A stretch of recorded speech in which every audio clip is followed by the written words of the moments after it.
거짓말하기 싫어요. 법정에서 울먹이는 6살 손녀의 목소리. 그 아이를 협박했던 건 다름 아닌 아이의 엄마였습니다. 20년 전 부패한 재판으로 법정을 떠났던 전직 변호사 김선영. 그녀는 다시는 법정에 서지 않겠다고 맹세했습니다. 하지만 아들이 장애를 입은 후 며느리는 집과 아이를 빼앗으려 했습니다. 이 집도 반은 내 거예요. 유나, 아빠랑 살기 싫다고 말해? 쫓겨나지 않을 집이라 믿었던 그곳에서 가장 가까운 사람이 가장 큰 배신자가 되었습니다. 할머니는 다시 변호사 배지를 들었습니다. 이번에는 정의가 아닌 가족을 지키기 위해. 안녕하세요. 사연 시작하기 전에 구독과 좋아요를 살짝 부탁드립니다. 영상 보시고 댓글을 달아주시는 분께는 행운이 가득할 거예요. 김선영은 창가에 섰습니다. 햇살이 거실 바닥을 따뜻하게 비추고 있었습니다. 2층 작은 집이었지만 그녀에게는 세상 어디보다 소중한 공간이었습니다. 경기도 외곽, 조용한 주택가, 이웃집 담장 너머로 강아지 짖는 소리가 들려왔습니다. 선영은 천천히 눈을 감았습니다. 지난 시간들이 떠올랐습니다. 20년 전 그녀는 법정의 여왕이라 불렸습니다. 서울 중심가 로펌의 간판 변호사. 승소율 92%. 의뢰인들은 그녀의 이름만 들어도 안도했습니다. 하지만 어느 날 모든 것이 무너졌습니다. 거대 건설사의 부패 재판. 선영은 압력에 못 이겨 증거를 은폐했습니다. 그 대가로 무고한 사람이 감옥에 갔습니다. 진실이 밝혀졌을 때 그녀는 스스로 변호사 배지를 내려놓았습니다. 법정을 떠났습니다. 세상의 비난도 동료들의 실망도 받아들였습니다. 그보다 더 아팠던 건 남편의 배신이었습니다. 당신 같은 사람과는 못 살겠소. 남편은 그렇게 말하고 집을 나갔습니다. 외도 상대와 함께. 선영의 손에는 5살 아들 준호만 남았습니다. 그때부터 선영의 삶은 완전히 달라졌습니다. 화려한 변호사가 아닌 평범한 엄마로 살기 시작했습니다. 낮에는 동네 슈퍼에서 계산대를 지켰습니다. 밤에는 학원 청소를 했습니다. 주말에는 전단지를 돌렸습니다. 월세방을 전전했습니다. 집주인이 바뀔 때마다 이사를 다녔습니다. 좁은 원룸, 반지하, 옥탑방. 준호는 그런 엄마의 손을 꼭 잡으며 자랐습니다. 엄마, 괜찮아요. 우리 둘이면 충분해요. 아들은 그렇게 말했습니다. 선영은 그 말에 힘을 얻었습니다. 준호는 고등학교를 졸업하고 건설 현장에 들어갔습니다. 대학은 포기했습니다. 저는 공부보다 일이 맞아요. 아들은 밝게 웃으며 말했습니다. 현장에서 철근을 나르고 시멘트를 섞고 비계를 올렸습니다. 새벽 5시에 일어나 밤 9시에 돌아왔습니다. 월급을 한 푼도 쓰지 않고 모았습니다. 7년이 흘렀습니다. 준호는 어느 날 선영의 손을 잡고 말했습니다. 엄마, 우리 집 봤어요. 경기도 외곽의 2층 주택. 작지만 마당이 있고 햇살이 잘 드는 집이었습니다. 준호는 그동안 모은 돈에 대출을 더해 계약했습니다. 등기부등본에는 이준호 단독 명의로 올라갔습니다. 이사날 준호는 텅 빈 거실 한가운데 섰습니다. 그리고 선영을 바라보며 말했습니다. 엄마, 이제 누구도 우릴 쫓아낼 수 없어요. 선영은 눈물을 참았습니다. 목이 메었습니다. 아들의 손을 꼭 잡았습니다. 고마워, 준호야. 그녀의 목소리는 떨렸습니다. 그 후 2년. 선영은 이 집에서 평범하게 살았습니다. 아침에는 작은 텃밭을 가꿨습니다. 상추와 토마토를 심었습니다. 점심에는 동네 노인정에서 봉사를 했습니다. 저녁에는 준호가 돌아오길 기다렸습니다. 변호사였던 과거는 깊이 묻어뒀습니다. 법률 서적은 모두 처분했습니다. 옛 동료들의 연락도 받지 않았습니다. 이제는 그냥 평범한 엄마로 늙어가자. 그렇게 다짐했습니다. 어느 날 준호가 여자를 데려왔습니다. 한수진. 밝고 상냥한 미소를 가진 여성이었습니다. 어머님, 잘 부탁드려요. 수진은 공손하게 인사했습니다. 결혼식은 소박했습니다. 작은 식당을 빌려 가족과 친구들만 초대했습니다. 선영은 아들의 행복한 얼굴을 보며 마음이 따뜻해졌습니다. 1년 후 손녀 유나가 태어났습니다. 선영은 처음으로 할머니가 되었습니다. 작은 손, 작은 발. 아이를 안았을 때 세상이 다시 의미를 찾는 것 같았습니다. 하지만 그 평화는 오래가지 않았습니다. 창밖으로 구급차 사이렌이 들려오던 날, 준호가 실려갔던 그날부터 선영의 집은 조금씩 변하기 시작했습니다. 그녀는 아직 몰랐습니다. 자신이 다시 법정에 서게 될 줄, 그리고 이번에는 가족을 지키기 위해 싸워야 할 줄. 창가에 선 선영은 천천히 눈을 떴습니다. 햇살은 여전히 따뜻했습니다. 하지만 그녀의 눈빛은 어딘가 단단해져 있었습니다. 병원 복도는 소독약 냄새로 가득했습니다. 선영은 중환자실 앞 의자에 앉아 있었습니다. 손은 차갑게 식어 있었습니다. 사고는 순식간에 일어났습니다. 건설 현장에서 비계가 무너졌습니다. 준호는 3층 높이에서 떨어졌습니다. 수술은 5시간 걸렸습니다. 의사는 무거운 표정으로 말했습니다. 생명은 건졌습니다. 하지만 하반신에 큰 손상을 입었다고 했습니다. 척추 신경이 다쳤다고 했습니다. 다시 걷기는 어려울 거라고 했습니다. 선영은 고개를 끄덕였습니다. 눈물은 나중에 흘리기로 했습니다. 지금은 아들 곁을 지켜야 했습니다. 수지는 처음 며칠은 병원을 지켰습니다. 준호의 손을 잡고 있었습니다. 괜찮아요. 여보, 우리 함께 이겨내요. 그 모습을 보며 선영은 안도했습니다. 역시 좋은 며느리를 만났구나. 준호가 태어난 날 집은 다시 정리되었습니다. 1층 작은 방을 준호의 방으로 꾸몄습니다. 휠체어가 들어올 수 있게 문턱을 없앴습니다. 욕실에 안전 손잡이를 달았습니다.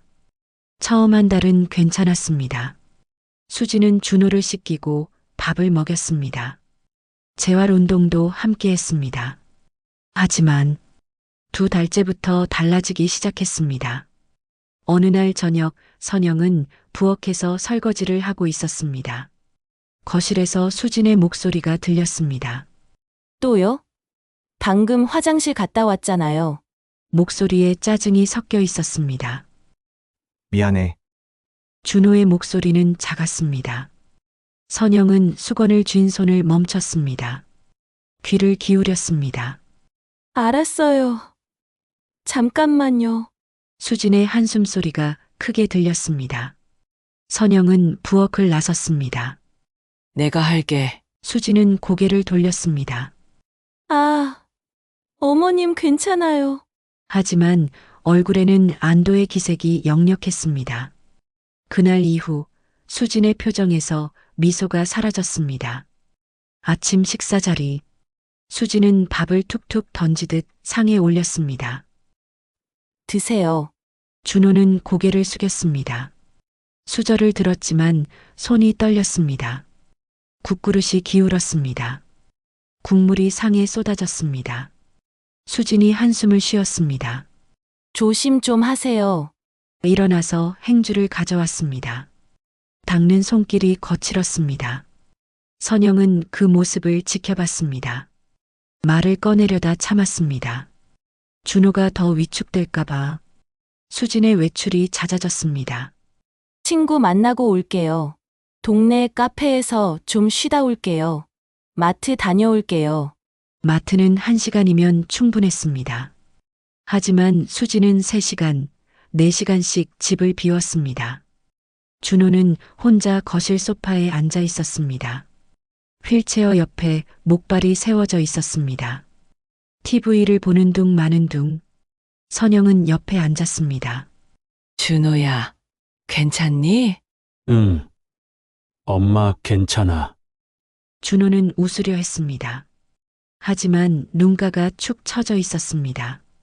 선영은 아들의 손을 잡았습니다. 손이 많이 마르고 거칠어져 있었습니다. 어느 날 밤 선영은 잠이 오지 않아 부엌으로 나왔습니다. 물을 따르는데 2층에서 목소리가 들렸습니다. 수진이 전화 통화를 하고 있었습니다. 그래서 못 나가 집에 계속 있어야 되잖아. 목소리가 불만으로 가득했습니다. 아니, 재활이 뭐가 달라져? 똑같아. 매일매일 똑같아. 선영은 손에 든 컵을 꽉 쥐었습니다. 몰라, 이럴 줄 알았으면 아무것도 아니야. 전화가 끊어졌습니다. 선영은 천천히 부엌으로 돌아왔습니다. 물을 마셨습니다.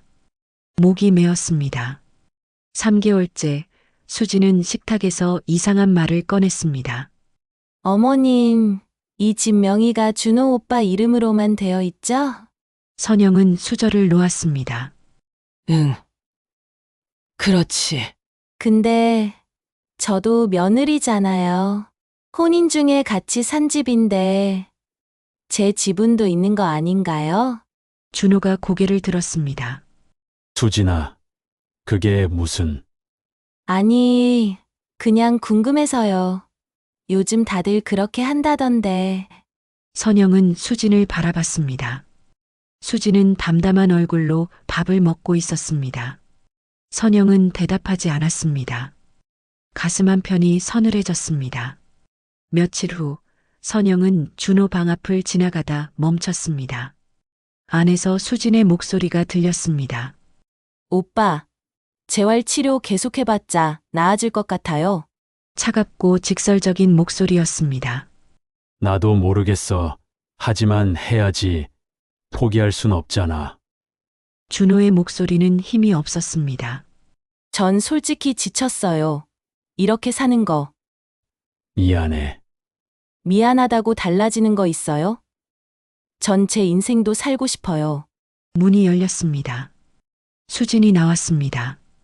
선영과 눈이 마주쳤습니다. 수진은 잠깐 멈칫했습니다. 하지만 이내 무표정한 얼굴로 지나갔습니다. 선영은 방 안을 들여다봤습니다. 준호는 침대에 앉아 고개를 숙이고 있었습니다. 어깨가 떨리고 있었습니다. 선영은 방에 들어가 아들 곁에 앉았습니다. 말없이 등을 쓰다듬었습니다. 준호는 소리 없이 울었습니다. 그날 밤 선영은 혼자 거실에 앉아 있었습니다. 무언가 잘못되어 가고 있었습니다. 며느리의 눈빛이 달라졌습니다. 말투가 달라졌습니다. 태도가 달라졌습니다. 처음의 다정함은 온데간데 없었습니다. 선영은 창밖을 바라봤습니다. 어둠 속에서 집의 윤곽이 희미했습니다. 이 집을 지켜야 해. 준호를 지켜야 해. 하지만 어떻게? 며느리와 맞서야 하나? 아직은 아무 일도 일어나지 않았습니다. 그저 태도가 달라졌을 뿐. 선영은 한숨을 쉬었습니다. 그때 2층에서 유나의 울음소리가 들렸습니다. 잠깐의 울음이었습니다. 곧 조용해졌습니다. 선영은 귀를 기울였습니다. 집은 다시 고요했습니다. 하지만 그 고요함 속에 무언가 불길한 기운이 흐르고 있었습니다. 선영은 눈을 감았습니다. 오래전 법정에 섰던 날들이 떠올랐습니다. 증거를 읽고 사람을 판단하고 진실을 찾던 날들. 아직은 아니야. 아직은 괜찮을 거야. 선영은 스스로를 다독였습니다. 하지만 가슴 한구석의 불안은 점점 커져만 갔습니다. 수진의 외출은 더 잦아졌습니다. 귀가 시간도 점점 늦어졌습니다. 어느 날 저녁 수진은 화장을 고쳤습니다. 향수를 뿌렸습니다. 친구들이랑 저녁 먹고 올게요. 유나가 엄마 치마를 잡았습니다. 엄마, 나도 가고 싶어. 안 돼. 유나는 집에 있어. 수진은 아이의 손을 떼어냈습니다. 현관문이 닫혔습니다. 유나는 문 앞에 서서 한참을 바라봤습니다. 선영은 손녀의 어깨를 감싸 안았습니다. 할머니랑 놀자. 유나야, 아이는 고개를 끄덕였습니다. 하지만 눈빛은 슬펐습니다. 밤 11시가 넘어 수진이 돌아왔습니다. 술 냄새가 났습니다. 구두를 벗는 소리가 거칠었습니다. 선영은 거실 소파에 앉아 있었습니다. 늦었네. 네. 수진은 대답만 하고 2층으로 올라갔습니다. 계단을 오르는 발걸음이 무거웠습니다. 준호는 1층 방에서 나오지 않았습니다. 아내를 기다리다 지쳐 잠든 것 같았습니다. 선영은 한숨을 쉬었습니다. 이 집의 공기가 점점 차가워지고 있었습니다. 며칠 후 선영은 우연히 수진의 휴대전화를 받습니다. 탁자 위에 놓여 있었습니다. 화면에 메시지가 떠 있었습니다. 오늘 저녁 괜찮아? 보고 싶어. 보낸 사람 이름은 상민 오빠였습니다. 선영은 핸드폰을 다시 내려놓았습니다. 손이 떨렸습니다. 수진이 계단을 내려왔습니다. 핸드폰을 집어들었습니다. 선영과 눈이 마주쳤습니다. 뭐 보셨어요? 수진의 목소리가 낮았습니다. 아무것도. 선영은 고개를 돌렸습니다. 수진은 핸드폰을 주머니에 넣고 나갔습니다. 선영은 자리에 앉았습니다. 상민 오빠. 그 이름이 머릿속을 맴돌았습니다. 선영은 준호에게 말해야 할지 고민했습니다. 하지만 준호는 이미 많이 지쳐 있었습니다. 재활 치료는 더디게 진행됐습니다. 목발로 몇 걸음 걷는 것도 힘겨웠습니다. 어느 날 준호는 거실 바닥에 쓰러져 있었습니다. 혼자 화장실에 가려다 넘어진 것이었습니다. 엄마, 준호의 목소리는 다급했습니다. 선영은 아들을 부축해 일으켰습니다. 괜찮아. 괜찮아. 하지만 준호는 울고 있었습니다. 나 이렇게밖에 못 살아? 선영은 대답할 수 없었습니다. 그저 아들을 안아줄 뿐이었습니다. 이 상황에서 수진의 외도를 말한다면 준호는 어떻게 될까? 선영은 입을 다물었습니다. 아들을 더 아프게 할 수는 없었습니다. 어느 날 2층에서 소리가 들렸습니다. 수진의 목소리였습니다. 유나와 이야기하는 것 같았습니다. 선영은 귀를 기울였습니다. 유나야, 엄마 말 잘 들어. 수진의 목소리는 낮고 단호했습니다. 유나는 대답이 없었습니다. 아빠는 이제 일도 못해. 우리한테 짐이야. 선영은 자리에서 일어났습니다. 천천히 계단을 올라갔습니다. 유나는 나중에 어른들이 물어보면 대답해야 돼. 수진의 목소리가 계속 들렸습니다. 선영은 유나 방문 앞에 섰습니다. 문틈으로 안을 들여다봤습니다. 수진은 유나를 앉혀놓고 있었습니다. 아이는 고개를 숙이고 있었습니다. 아빠랑 살기 싫다고 말하는 거야, 알았지? 유나가 고개를 들었습니다. 싫어. 나 아빠 좋아해.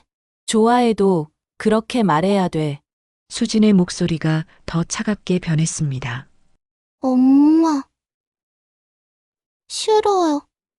유나의 목소리가 떨렸습니다. 유나야, 수진이 아이의 어깨를 잡았습니다. 그래야 우리가 이 집을 다 가질 수 있어. 할머니도 쫓아내고. 선영은 손으로 입을 막았습니다. 숨이 막혔습니다. 할머니도요? 유나가 울먹이기 시작했습니다. 응, 그래야 돼. 넌 엄마 편이잖아.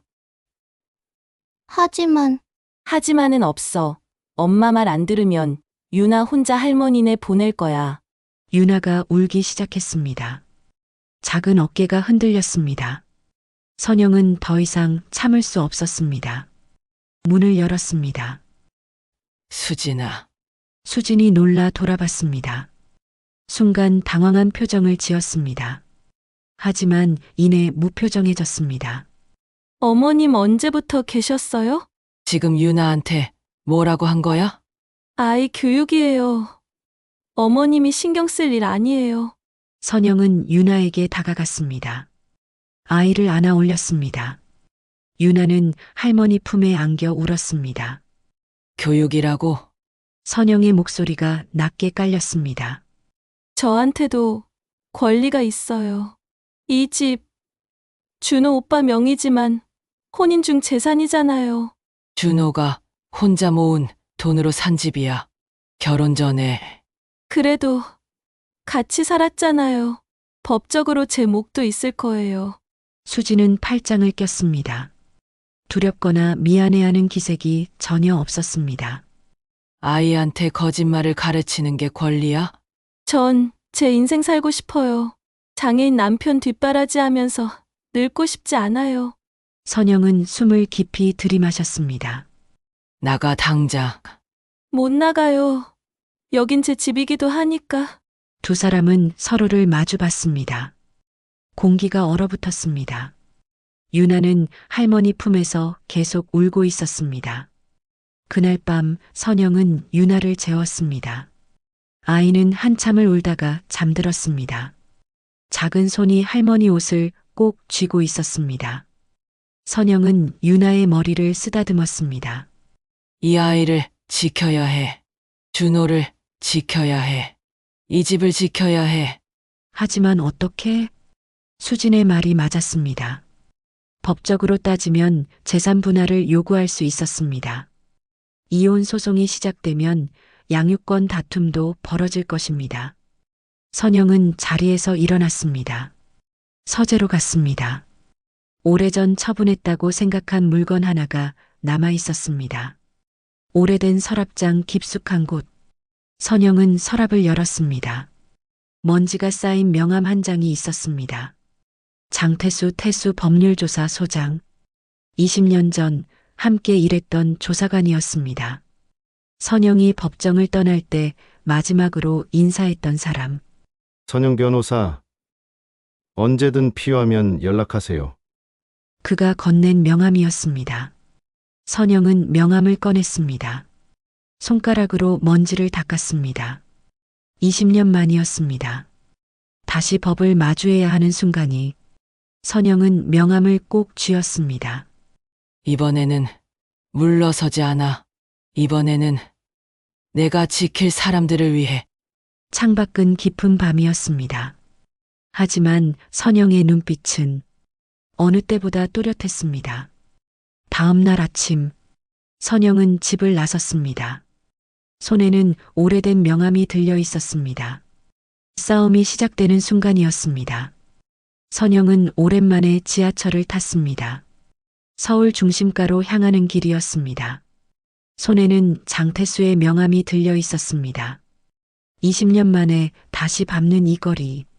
빌딩들은 더 높아졌습니다. 사람들은 더 바빠 보였습니다. 하지만 선영의 발걸음은 흔들리지 않았습니다. 태수 법률조사 사무소는 작은 건물 3층에 있었습니다. 선영은 계단을 올랐습니다. 낡은 문패에 태수 법률조사라고 적혀 있었습니다. 문을 열었습니다. 어서 오세요. 책상 앞에 앉은 남자가 고개를 들었습니다. 장태수였습니다. 머리는 희끗희끗해졌지만 얼굴은 여전했습니다. 그는 선영을 보자 놀란 표정을 지었습니다. 김선영 변호사님?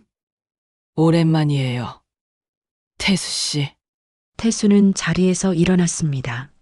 정말 20년 만이네요. 두 사람은 잠시 서로를 바라봤습니다. 커피 한잔 하시죠. 작은 회의 테이블에 마주 앉았습니다. 태수가 커피를 내왔습니다. 무슨 일로 찾아오셨어요? 선영은 천천히 이야기를 시작했습니다. 아들의 사고, 며느리의 변화, 손녀에게 거짓말을 가르치던 그날 밤. 태수는 말없이 듣고 있었습니다. 도와주실 수 있나요? 선영이 물었습니다. 태수는 잠시 생각했습니다.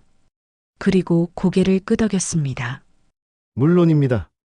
하지만 변호사님, 저는 이제 변호사가 아니에요. 아니요. 태수가 말했습니다. 변호사님은 여전히 김선영 변호사예요. 배지를 내려놓았을 뿐이죠. 선영은 아무 말도 하지 못했습니다. 다시 시작하시는 거예요? 선영은 고개를 끄덕였습니다. 가족을 지키기 위해서라면 그럼 제가 돕겠습니다.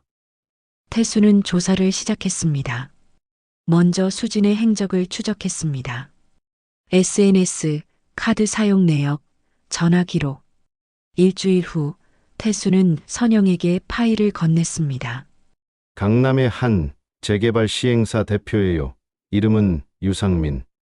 사진 속 남자는 30대 후반으로 보였습니다. 고급 양복을 입고 있었습니다. 수진 씨와 자주 만나고 있어요. 호텔, 고급 레스토랑. 선영은 사진들을 넘겼습니다. 가슴이 답답했습니다. 그리고 이건 태수가 또 다른 서류를 꺼냈습니다.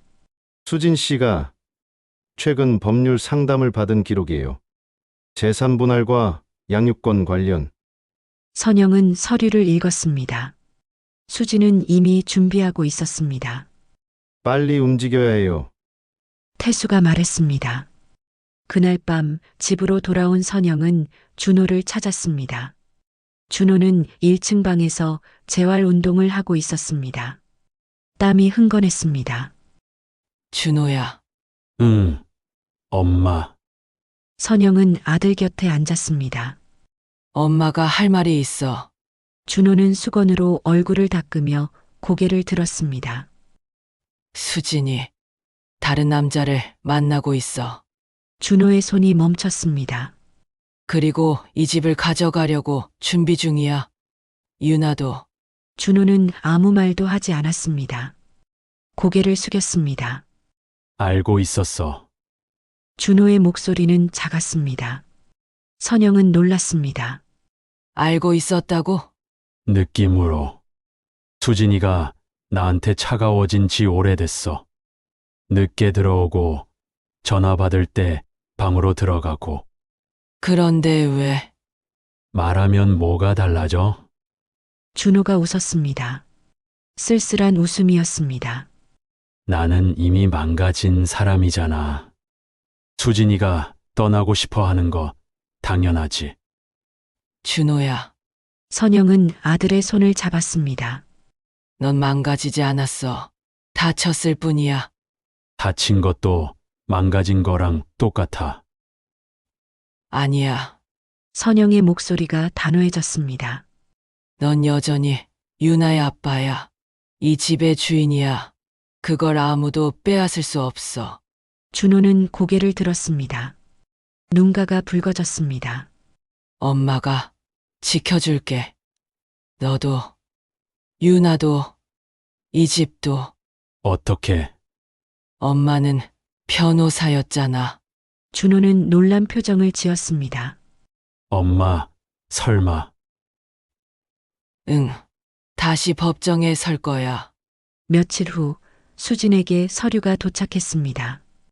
이혼 소송 반소장이었습니다. 수진은 서류를 들고 선영을 찾아왔습니다. 얼굴이 굳어 있었습니다. 이게 뭐예요? 선영은 부엌에서 설거지를 하고 있었습니다. 천천히 손을 닦았습니다. 보면 알잖아. 어머니가 준호 오빠 대리인이에요. 응. 수진은 서류를 탁자에 내던졌습니다. 변호사 자격도 없으시잖아요. 자격은 있어. 다만 쓰지 않았을 뿐이지. 선영은 수진을 바라봤습니다. 이 집은 준호가 혼인 전에 단독으로 취득한 특유 재산이야. 네가 가져갈 수 없어. 그건 법원이 판단할 일이에요. 그래. 그럼 법정에서 보자. 두 사람은 서로를 마주봤습니다. 더 이상 가족이 아니었습니다. 첫 공판 날이 다가왔습니다. 선영은 오랜만에 정장을 꺼내 입었습니다. 20년 전 입었던 검은색 정장. 조금 헐렁해졌지만 여전히 단정했습니다. 거울 앞에 섰습니다. 낯선 모습이었습니다. 하지만 동시에 익숙했습니다. 김선영 변호사. 오랜만에 들을 이름이었습니다. 법원 앞. 선영은 준호와 함께 걸었습니다. 준호는 목발의 의지에 천천히 걸었습니다. 사람들이 지나가며 힐끗힐끗 쳐다봤습니다. 동정 어린 눈빛들이었습니다. 하지만 선영은 당당했습니다. 아들도 고개를 들고 걸었습니다. 법정 안으로 들어갔습니다. 피고석 옆에 수진이 앉아 있었습니다. 옆에는 젊은 여자 변호사가 있었습니다. 박지연 변호사였습니다. 수진은 선영을 보며 비웃듯 미소 지었습니다. 선영은 방청석 뒤에 섰습니다. 그리고 천천히 앞으로 걸어갔습니다. 선임께 제출합니다. 판사가 서류를 받아 확인했습니다. 그리고 고개를 들었습니다. 김선영 변호사. 판사의 목소리에 놀라움이 섞여 있었습니다. 법정 안이 술렁였습니다. 몇몇 사람들이 속삭였습니다. 김선영? 20년 전 그 김선영? 법정의 여왕이었다. 수진의 얼굴에서 미소가 사라졌습니다. 선영은 변호인석에 섰습니다. 20년 만에 다시 선자리. 하지만 이번에는 달랐습니다. 정의를 위해서가 아니었습니다. 가족을 지키기 위해서였습니다. 판사가 망치를 두드렸습니다. 재판을 시작하겠습니다. 선영은 앞을 바라봤습니다. 눈빛이 단단했습니다. 싸움이 시작되었습니다. 판사가 망치를 두드렸습니다. 법정이 조용해졌습니다. 첫 공판이 시작되었습니다. 박지연 변호사가 일어섰습니다. 수진의 변호인이었습니다. 재판장님, 이 집은 혼인 중 형성된 공동재산입니다. 지연은 자신 있게 말했습니다. 피고 한수진은 결혼 후 이 집에서 살며 가사와 육아를 전담했습니다. 이는 명백히 재산 형성에 기여한 것입니다. 또한 양육권은 당연히 모친에게 귀속되어야 합니다. 원고는 현재 장애로 인해 자녀 양육이 불가능한 상태입니다. 준호는 고개를 숙였습니다. 선영은 아들의 손을 꼭 잡았습니다. 이상입니다. 지연이 자리에 앉았습니다. 수진은 만족스러운 표정이었습니다. 선영이 일어섰습니다. 재판장님, 목소리는 차분했습니다. 하지만 단단했습니다. 먼저 재산 문제부터 말씀드리겠습니다. 선영은 서류를 제출했습니다. 이 집은 2019년 2월에 취득되었습니다. 원고와 피고의 혼인신고일은 2019년 6월입니다. 원고는 혼인 전 7년간 건설 현장에서 일하며 모은 돈으로 이 집을 매입했습니다. 등기부등본을 보시면 명의는 원고 단독입니다. 판사가 서류를 확인했습니다. 이는 민법 830조에 따른 특유재산입니다. 재산분할 대상이 아닙니다. 박지연이 끼어들었습니다. 하지만 혼인 중 함께 거주하며 거주 사실만으로는 재산 형성 기여를 인정할 수 없습니다. 선영의 목소리가 단호했습니다. 더구나 선영은 또 다른 서류를 꺼냈습니다. 피고는 혼인 중 제3자와 부적절한 관계를 맺어왔습니다. 강남 소재 재개발 시행사 대표 유상민 씨와의 불륜 관계를 입증하는 사진과 통화 기록이 여기 있습니다. 법정이 술렁였습니다. 수진의 얼굴이 새하얗게 변했습니다. 박지연이 당황한 표정을 지었습니다. 선영은 계속 말했습니다. 불륜은 이혼의 책임 사유입니다. 유책 배우자는 재산 분할을 청구할 수 없습니다. 판사가 서류를 넘기며 확인했습니다. 다음은 양육권입니다. 선영의 목소리가 조금 떨렸습니다. 하지만 멈추지 않았습니다. 피고는 미성년자인 딸 이유나에게 거짓 진술을 강요했습니다. 선영은 작은 USB를 제출했습니다. 이 녹음 파일을 들어보시면 알 수 있습니다. 법정에 녹음이 재생되었습니다. 아빠랑 살기 싫다고 말하는 거야. 싫어. 나 아빠 좋아해. 그래야 우리가 이 집을 다 가질 수 있어. 할머니도 쫓아내고. 유나의 우는 소리가 들렸습니다. 법정이 침묵에 잠겼습니다. 수지는 고개를 돌렸습니다. 박지연은 아무 말도 하지 못했습니다. 준호는 눈을 감았습니다. 눈가가 젖어 있었습니다. 재판장님, 선영이 말했습니다. 아이에게 거짓말을 가르치고 친아버지와 할머니를 버리게 만드는 사람이 어떻게 양육권을 가질 수 있습니까? 원고는 비록 장애가 있지만 딸을 사랑하는 아버지입니다. 그리고 조모가 함께 양육할 것입니다. 판사가 고개를 끄덕였습니다. 증인 신청이 있습니까? 네, 미성년자 이윤아를 증인으로 신청합니다. 박지연이 벌떡 일어섰습니다. 재판장님, 아이가 너무 어립니다.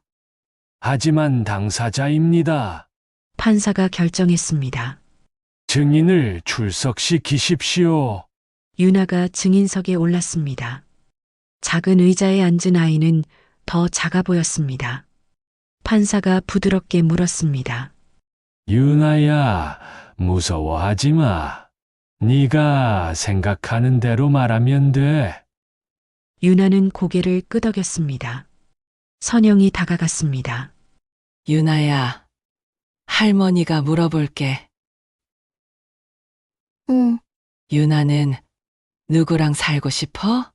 윤아는 잠시 망설였습니다. 엄마 쪽을 쳐다봤습니다. 수지는 날카로운 눈빛으로 윤아를 바라봤습니다. 윤아의 손이 떨렸습니다. 하지만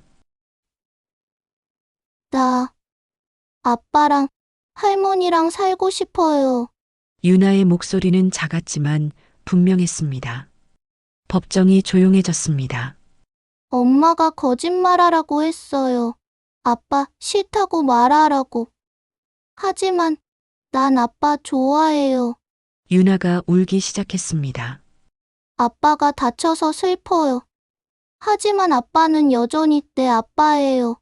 준호가 손으로 얼굴을 가렸습니다. 어깨가 떨렸습니다. 선영은 윤아에게 다가가 안아주었습니다. 잘했어. 윤아야, 진실을 말해줘서 고마워. 박지연은 반대 신문을 포기했습니다. 수지는 고개를 숙이고 있었습니다. 선영이 마지막으로 말했습니다. 재판장님, 한 가지만 더 말씀드리겠습니다. 판사가 고개를 들었습니다. 20년 전, 저는 이 자리에 섰습니다. 변호사로서. 선영의 목소리가 조금 떨렸습니다. 그때 저는 압력에 못 이겨 진실을 숨겼습니다. 그 결과 무고한 사람이 피해를 입었습니다. 법정이 다시 조용해졌습니다. 그 일로 저는 변호사를 그만뒀습니다. 다시는 법정에 서지 않겠다고 맹세했습니다. 하지만 오늘 저는 다시 이 자리에 섰습니다. 선영은 준호를 바라봤습니다. 제 아들과 손녀를 지키기 위해서입니다. 이번에는 진실만을 말했습니다. 증거만을 제시했습니다. 판사가 선영을 바라봤습니다. 그의 눈빛에 존경이 어려 있었습니다. 김선영 변호사님, 판사가 입을 열었습니다. 저도 20년 전 그 사건을 기억합니다. 당시 저는 신임 판사였습니다. 선영이 놀란 표정을 지었습니다. 변호사님이 스스로 진실을 밝히고 책임을 지셨던 것도 알고 있습니다. 그 용기를 존경했습니다.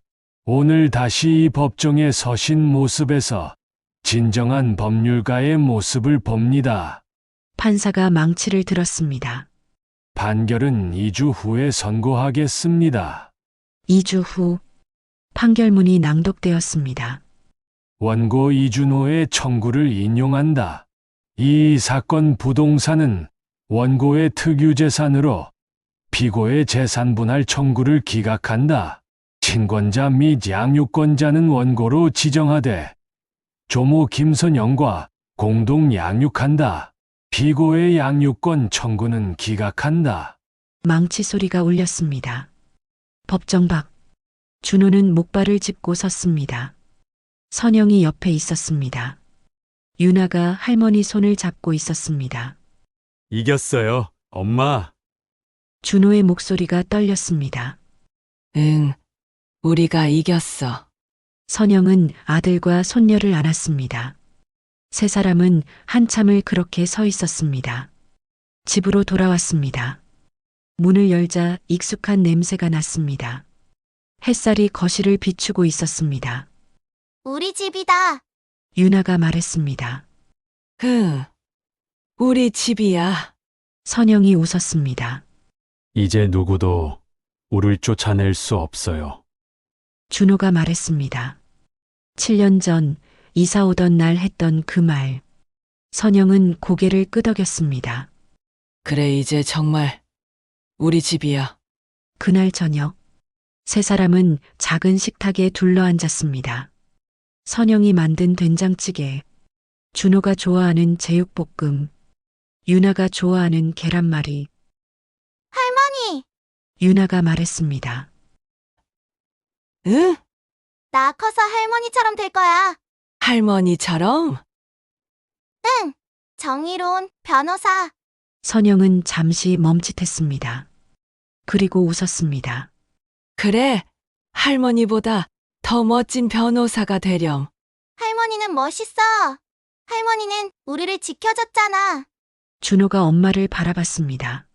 고마워요, 엄마. 엄마가 아니었으면. 괜찮아. 선영은 아들의 손을 잡았습니다. 엄마니까. 그날 밤, 선영은 혼자 창가에 섰습니다.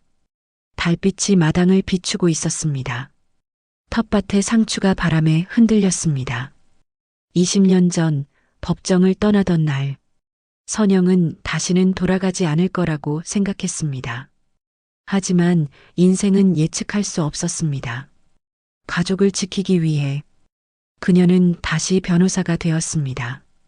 그리고 이번에는 진실을 지켰습니다. 선영은 미소 지었습니다. 뒤에서 발소리가 들렸습니다. 준호가 목발을 짚고 다가왔습니다. 못 주무세요? 응, 네 생각하고 있었어. 저요. 응, 네가 얼마나 강한 사람인지. 준호는 아무 말도 하지 못했습니다. 넌 쓰러졌지만 포기하지 않았어. 매일 재활하고 조금씩 나아지고. 그게 진짜 강한 거야. 준호의 눈가가 붉어졌습니다. 엄마도요. 엄마가 제일 강해요. 두 사람은 나란히 창밖을 바라봤습니다. 집은 고요했습니다. 하지만 따뜻했습니다. 다음 날 아침, 선영은 일찍 일어나 텃밭을 돌봤습니다. 상추를 따고 토마토를 수확했습니다. 부엌에서 아침을 준비했습니다. 준호가 거실로 나왔습니다. 목발 없이 혼자 걸어서 엄마, 선영이 놀라 달려갔습니다. 조심해.